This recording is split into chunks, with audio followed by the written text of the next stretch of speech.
In the turbulent history of the 20th century, few stories are as dramatic as that of Francisco Alberto Caamaño Deño. His name echoes through the streets of the Dominican Republic. It is a name synonymous with defiance, sacrifice, a relentless battle for democracy. He rose from the ranks of a military establishment to challenge the very system he was trained to protect. He became a symbol of hope for a nation yearning for freedom. His life was a whirlwind of conflict, leadership, tragedy. The central question of his life remains a powerful one.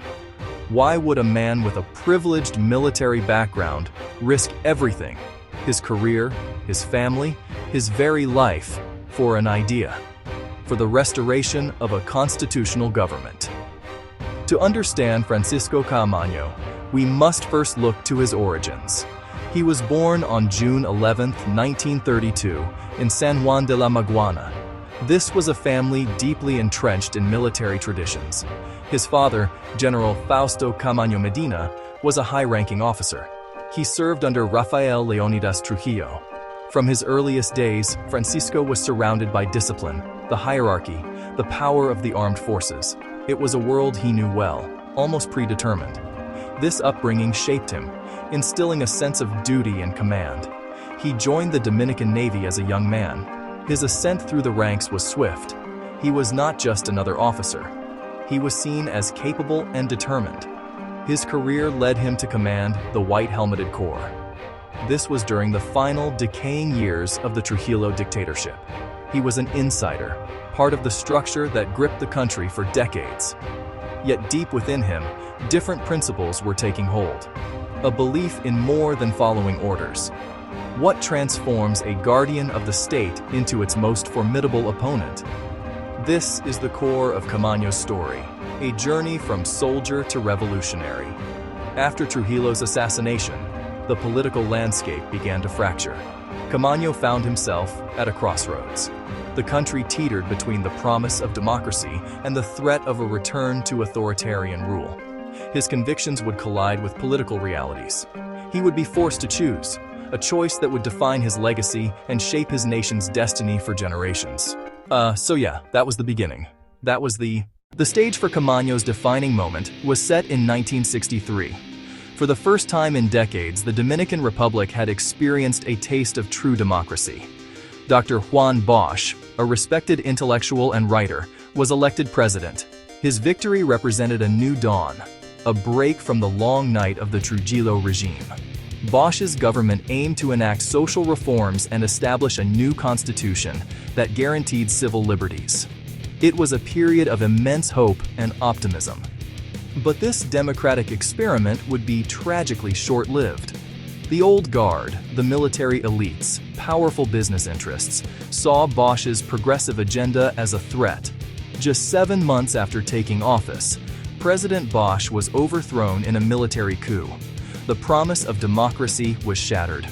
The 1963 Constitution was abolished. A civilian triumvirate, backed by the military, took control. But this new government lacked legitimacy. It failed to win the support of the people. The Dominican Republic became a nation divided, a powder keg of social and political tension waiting for a spark. It was in this volatile environment that the seeds of a counter-revolution were sown. The people had tasted freedom, and they were not willing to let it go without a fight. On April 24, 1965, a group of young, reform-minded military officers and civilian supporters launched a revolt. Their objective was clear and unwavering: to restore President Juan Bosch to power and to reinstate the 1963 Constitution. This faction became known as the Constitucionalistas. The uprising quickly escalated into a full-blown civil war.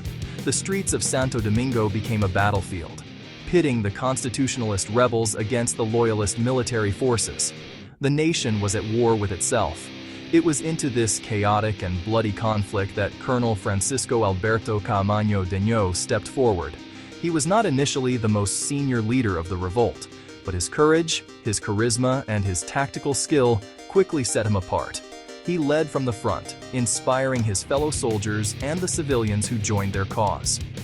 In the heart of the fighting, as the fate of the nation hung in the balance, Caamaño emerged as the undeniable leader of the Constitucionalistas.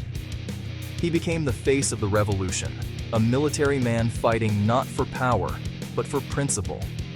His journey was about to take its most dramatic turn, placing him at the very center of his country's struggle for its soul.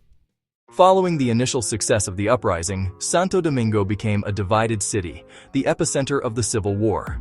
The Constitutionalists, led by Caamaño, consolidated their control over the old colonial heart of the city and the downtown area. This zone became their fortress.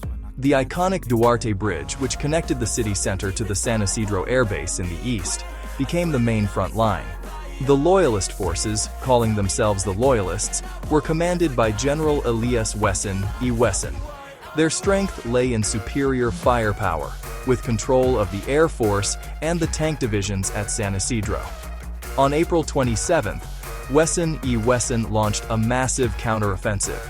P-51 Mustang fighter planes began strafing and bombing constitutionalist positions and civilian neighborhoods, causing widespread destruction and terror.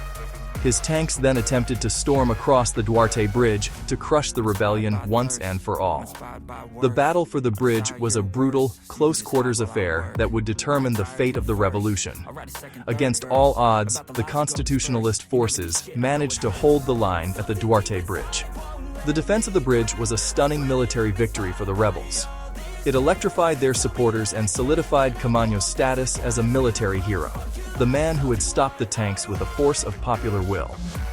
With the military situation at a stalemate, the leaders of the constitutionalist movement took a bold political step. On May 3, 1965, members of the National Assembly convened an emergency session. Since Juan Bosch was still in exile, they needed an interim leader. The National Assembly overwhelmingly elected Colonel Francisco Alberto Caamaño Deño as constitutional president. At just 32 years old, he was now the head of state for the revolutionary government. As president, Caamaño faced an almost impossible task. He had to lead a government, command an army, and manage a war effort from within a besieged section of the capital. He was a president who carried a sidearm and moved between cabinet meetings and frontline inspections. His leadership was direct, personal, and inspiring. Not a distant politician, but a soldier president, sharing the same risks as his people. As the Civil War raged, a powerful new player was watching from the sidelines with growing alarm: the administration of President Lyndon B. Johnson. The U.S. government viewed every political upheaval in Latin America through a specific lens: the fear of another Cuba. Ambassador Bennett and the Loyalist military leaders fed Washington a narrative that the constitutionalist movement was being controlled by communists, greatly exaggerating their influence.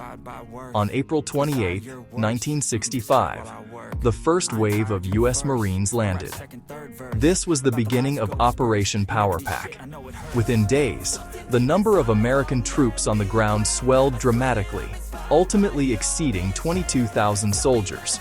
The Constitutionalists were hopelessly outgunned. The American troops established a security corridor that cut right through Santo Domingo, effectively isolating the Constitutionalist zone and boxing in Caamaño's government. Clashes between the Constitutionalists and the American troops became inevitable and frequent. This led to several days of heavy house-to-house combat. The Constitutionalists, though massively outgunned, fought with incredible tenacity and courage, defending their territory block by block. With a military victory off the table, the conflict transitioned into a grueling and complex phase of negotiation.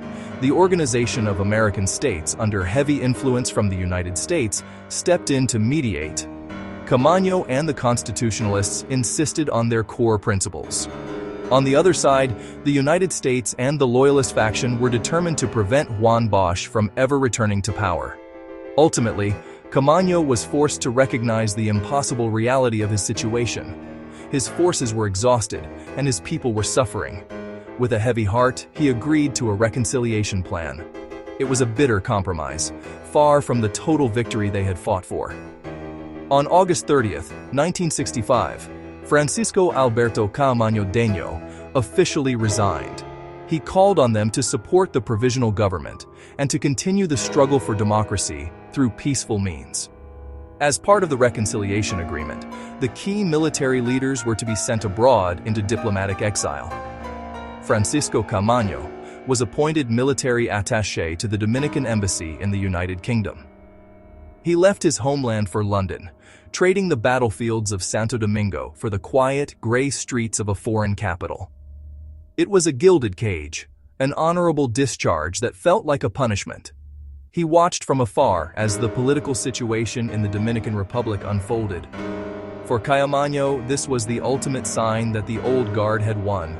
By removing him from the country, they removed the most potent and charismatic symbol of the constitutionalist movement. It was during these lonely months in London that the seeds of Caamaño's final, tragic act were sown. He grew convinced that the peaceful political path had failed. The role of a diplomat was a role he could not and would not accept for long.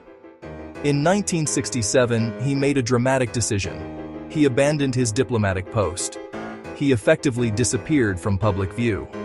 He slipped away from the gilded cage of his exile and went to Cuba, the hemisphere's center for revolutionary support.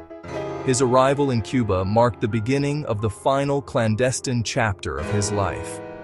Under the protection of Fidel Castro's government, Caamaño began to prepare for his return. He underwent intensive guerrilla training. The plan: forge a small, highly disciplined guerrilla force, infiltrate the Dominican Republic, and ignite a nationwide peasant and popular uprising. He was now fighting for a more profound social revolution, to create a truly sovereign and socially just nation. In the early days of February 1973, Caamaño's long-planned return finally became a reality. On February 3rd, they landed at Playa Caracoles, a remote and desolate beach. Their goal was to move quickly and undetected from the coast into the rugged mountains of the Cordillera Central. However, the operation was plagued by misfortune. The landing did not go unnoticed. President Balaguer's government responded with overwhelming force. A massive manhunt to corner and eliminate the tiny rebel group. The expected popular uprising never materialized. The guerrilla group found itself completely isolated, hunted by an army that knew the terrain better than they did. For nearly 2 weeks, Caamaño and his men fought a desperate running battle, constantly on the move, exhausted, with dwindling supplies. The end came on February 16, 1973. The depleted rebel force was ambushed and surrounded. After a brief firefight, the surviving rebels were captured. Francisco Alberto Caamaño Deño, wounded but alive, was taken into custody. His captors, following orders from the High Command, did not take him prisoner for trial. They executed him on the spot. At the age of 40, the hero of 1965, the constitutionalist president, was killed in a remote mountain ravine, his final desperate gamble having ended in tragic defeat and death. The Balaguer government initially tried to control the narrative, but the truth of his capture and summary execution soon emerged. It transformed him from a failed guerrilla into a powerful martyr for democracy and sovereignty. Over the years, as the Dominican Republic moved toward a more stable democracy, Caamaño's legacy was reevaluated and officially embraced. He is now honored as a national hero. Today, symbols of his heroism are woven into the fabric of the Dominican Republic.